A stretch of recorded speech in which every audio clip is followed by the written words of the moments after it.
Празни училишни клупи и ходници. За основците и средношколците заврши оваа учебна година.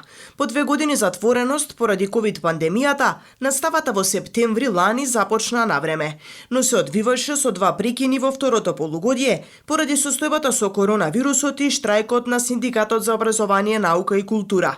Учениците среќни што следуваат месеци на одмор и дружење. Добро е, пројдесмо годину. Радуваме се за наредну годину, сакмаце да отморимо. Феноменално на одмори, во Охрид, во странство и така. Одлично шетајке на одмори. И покрај специфичната учебна година со 2 прекини, од училиштата се задоволни од реализираното. Школската година денеска завршува.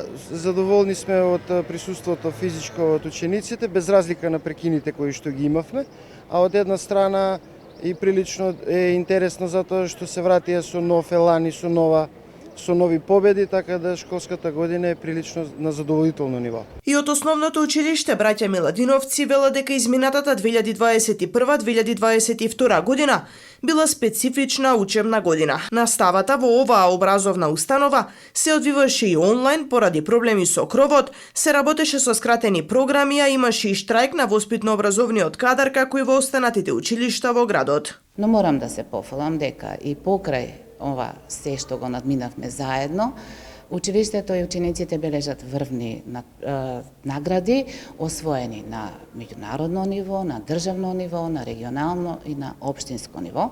Се китиме со некои си награди кои се мотивирачки и за нас како наставници, и за родителите, а најмногу за учениците.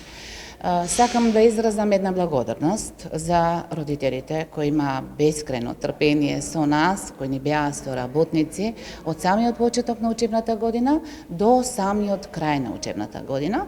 Значи, ние беа врвни соработници по однос на разбирањето за кровната конструкција, за штрајкот, за отсуствата, нели што ги направивме, за се она што значи да се заокружи еден воспитно-образовен процес, а да биде на задоволство на учениците и на наставниците.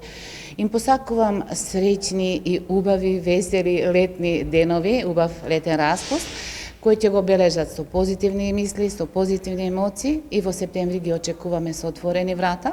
Се надевам во многу подобри инфраструктурни услови и во многу подобри услови и со подобри резултати кои ќе ги покажат во учебната 2022-2023 година. На наставниците, исто така и на родителите, им посакувам пријатен одмор, убаво да се одморат, и ги очекуваме во септември орни за учење и работа.